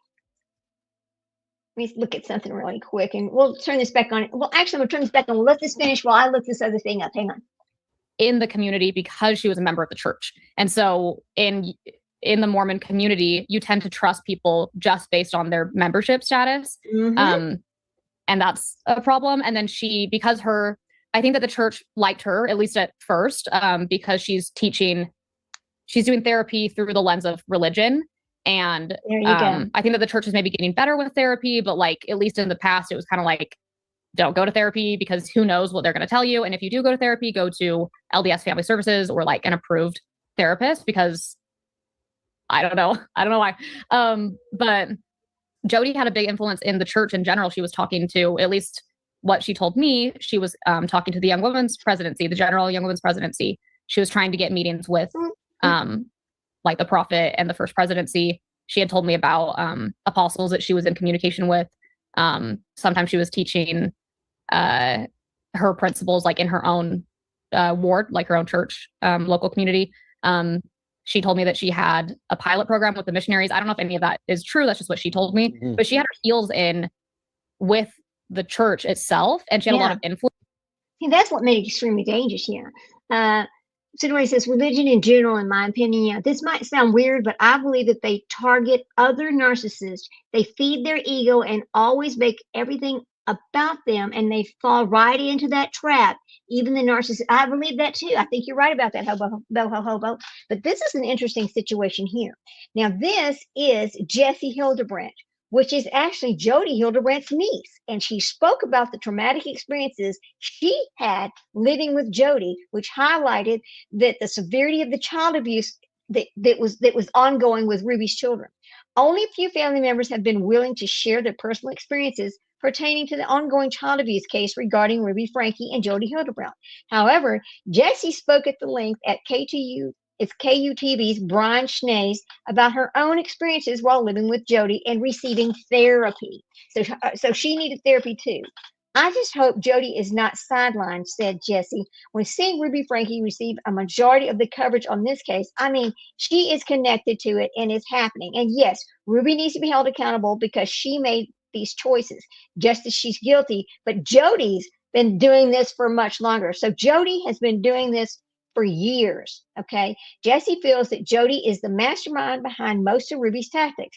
Jesse also details how she was allegedly abused and manipulated while living with Jody more than a decade ago. So this is years and years of this. Lori Daybell and Ruby F were targeted narcissists. Yeah, they are. They are. I mean, look how Ruby Franke lived before she joined up with her. Remember the mommy blogger and the whole thing she had with 8 passengers? Look how she treated the children there. Even in 8 passengers, she's treated those children terribly. Well, if she didn't make her lunch, she don't get a lunch. Too bad. Don't nobody give her nothing. She's a child in kindergarten. Are you kidding me? Ridiculous. The things that I experienced while living with Jody, I experienced being tied. I experienced being duct taped. I experienced being blindfolded. I experienced severe isolation. I experienced severe emotional, spiritual, and psychological abuse, said Jesse. I experienced being told I shouldn't be around other people, that I was dangerous to be around. People were afraid of me to the point that I was afraid of myself. Do you hear that? That is the same thing that she was telling to Ruby Franke's children. She was telling this. Jody is an absolute beast. She should never be free. I agree with that too. Never. This is what it's like she repeats the same behavior with everybody that comes in her life. She also says that she was forced to sleep outside in the snow. I was, like I said, isolated for up to 12 hours a day. If someone spoke to me directly, if I wasn't wearing duct tape on my mouth, I had to just stare at them and not respond. Do you remember the beginning of this video when Ruby Franke was arrested, how she sat there and just stared into oblivion and would not say a word? It's the same tactics. It's the same thing. Here, let's keep listening. Influence in the church, and I always got the impression that she was kind of trying to take over, like get her doctrine into the church at large, which scared me because obviously like the church at large has a huge influence. And so I think that Jody had big plans for like, going even further than she did. Listen, I don't know what was going on in her mind. It's a scary place to be, but you make a good point. I mean, it's something to be thinking about. While I have you, I wanted your perspective on something. While Jody and Ruby, they're in prison, I do have to mention to everybody out there that life has moved on for the Franke family in significant ways. There have been some major personal milestones. You see this family trying to rebuild. So Ruby and Kevin, their divorce was finalized in March of 2025. Kevin was awarded full custody of their 4 minor children. Kevin remarried this past November. He married a woman named Becca Bevan. His daughter, Sherry, who's now 22, written a memoir about her experience, shared a wedding photo, writing in part, when I was younger, I could always see he wasn't happy. I'm so glad I was there to witness his love story. She asked for kindness, saying, "You do not know my dad. He is a wonderful man." Their son, Chad, who's 20, also got married this year. There's, again, seems to be a clear effort to move forward in the wake of everything, the destruction that Jody left behind. Stephanie, from your perspective, when you see updates like this, what goes through your mind? Does it feel like there is a path on the other side? I know it's a very complex situation, but when you see the Franke family trying to go on the other side of this, what are your thoughts? Yeah, I mean, I do think that there is. I worry a lot about the little kids that were. Look at her face right there. That is the only thing she would do when they were trying to talk to her. That's it. Which describes exactly the same thing Jesse Hildebrandt was saying that was forced onto her. Here we go. We'll watch the rest of this. Abused. I worry about their future the most. But yeah, I'm really happy for all the older Franke family that I hear about, and like that they've been able to move on. And I'm glad that Kevin has custody of the kids and they're hopefully all together and healing and moving forward. I do think that, at least for me, like seeing Jody, and my experience wasn't super drastic with her, like nothing really crazy happened. But I do feel like I learned a lot from meeting with Jody and being part of that. It helped me figure out like how to kind of suss out like behavior like that in other situations, and like how to really be able to stand on my own 2 feet and not listen to things that I don't feel are right. And I hope that other people in that same situation have like learned how to listen to their own intuition, and that hopefully overall it can be a good thing. Steffi, I'm really enjoying talking to you, and I think you have an important story to tell, an important perspective, which is why it's confusing to me. And correct me if I'm wrong, I thought this was really interesting, but I believe you mentioned to our team that you actually had several meetings with Netflix to be in this documentary. Can you talk to us about what that is and why they might have chosen not to include your story as part of this? I think maybe because mine wasn't typical. Like I don't. Was it drastic? Most of the stories that most documentaries have focused on are like the separation of the husband and wife and the keeping the men away from their children, probably because that's what happened with Kevin. But there were other people that met with Jodi and I guess that's why I think my story is important, is that wasn't the only situation. She had people meeting with her that had eating disorders. I saw someone come in that had really severe OCD. There were some other situations of like abusive relationships. And so she met with all kinds of people, and that wasn't always her tactic, although it was common. Yeah. And so there were definitely other people affected as well. Well, I hope people watch this and get a sense of what, you experienced and your thoughts on this. Again, I think it's a very important story to tell. I appreciate you taking the time to come on here and share this. I know it can't be easy, but Stephanie Collins, thank you again for coming here on Sidebar. Yeah, thank you so much. All right. So stop sharing that. So, I mean, it is very important to talk about this. I hope everybody goes and see it. I think everybody needs to figure out what these red flags are, because when you are low and you are vulnerable, it is so easy for things like this to happen to you, because these people will want to see her for help. They needed help. They needed some kind of mental health, and all they got was tear their family apart, abuse their children, while she sat back and collected all the money and lived like the fat pig that she is. So there you go. But her niece Jessie, she also had Jodi. She had people that would report back to her if Jessie broke any of the rules. So like tattletelling, which was also happening with these other children out there. Her whole thing, which is deeply, darkly ironic, is everything stems from shame, and how horrible shame is, says Jessie, who also shared that she was accused by Jodi of being a sex or porn addict. See, everybody she talks to gets the same diagnosis, that they're an addict of some sort, right? And it usually has something to do with sex, because Jodi Hildebrandt hates men. That's it, okay? And she wasn't allowed to use. Now, this is awful. So Jessie, who also shared that she was accused by Jodi of that, she said she was addicted to masturbation to the point where she was not allowed to use a tampon or had any privacy while using the restroom. She wanted to make my life so uncomfortable that it would force sin out, and that it would force me to confess. So this continuously got worse and worse, and progressively more intense. Can you imagine how this is? Yeah. Hello, everyone. Hey, Sprinkle Donut, good to see you. The next, you need to go see that Netflix. Hello. On Jodi is good, heartbreaking, but good. They nearly killed those kids. That's right. Had that child not went for help, they would have been killed. And so Shmi goes, she asked Jessie if she thought the same therapy tactics that she experiences were used in Hildebrandt's and Franke's business connections classroom. It absolutely was. Yeah. She controlled people by inflicting guilt and shame on them. What an awful thing to do to another human being. Yes. And all they went to her was for therapy. What kind of therapist is that? And Jessie also says, I wouldn't be surprised, but I really don't know. I've stayed away as much as possible from her and her world, just to try and heal and to salvage any life that I could for myself. She is remarkably convincing. She is also terrifying if you cross her, because she has a will. She will systematically destroy your life. She destroys reputations. She destroys credibility. Jessie also shared that people have been speaking out and criticizing Jodi for years, but no one listened. Those poor husbands, they were shamed right out of their family. It's crazy.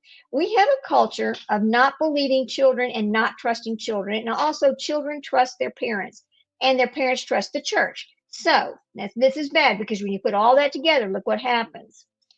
So Jessie, who mentioned that Jodi had significant backing from members of the Church of Jesus Christ of Latter-day Saints. Yes, because they paid for all of it. Isn't that amazing?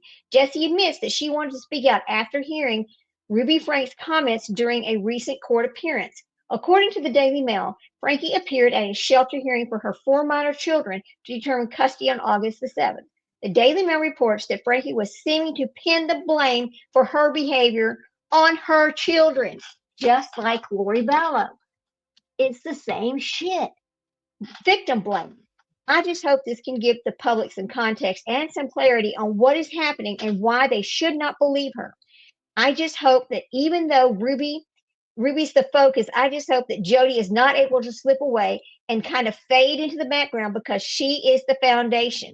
Absolutely, she's the foundation of every bit of that. So I thought that was interesting that her own niece came out and told the truth about what happened to her when she was also going through therapy with her aunt. It's just horrible. I don't think they should ever get out of jail. And you know what? It would not surprise me if there was many others out there in the same situation, but they're just not, nobody's talking yet. Nobody's found them yet. Nobody's almost died yet. No children have escaped yet, but they're out there. I guarantee you they're out there. Anyway, I just wanted to come up for a little bit today and talk about that, because after I watched it, I was very intrigued by it. And I still kind of, I just can't understand why Ruby's husband allowed all what happened. I'll tell you why, because he's a weak piece of shit. I'll be honest with you. He's a weak piece of shit. How could you allow that to happen? How could you not see your children for a year? How could you believe anything that lady was saying? People like us would never believe that, but we're also not part of the Mormon church, and we were also not raised in that cult Mormon church. That's another part of it. Now, if the people from Hidden True Crime are on that Netflix show, which is sad because they're also not truthful, right? So I know that based on what we've seen come out after the fact. But anyway, I'm gonna get off of here and go get some dinner done and all that stuff, and then we'll come back on probably tomorrow. I need to get the sprinkle done. We'll come on tomorrow and probably do good old Gypsy Rose Blanchard, the other piece of shit that's out there getting all this money and everything else from her crimes. Just making money off of her crime. She won't go away and she won't shut up. She just keeps on and on. It's like she has no embarrassment at all from those videos that are coming out.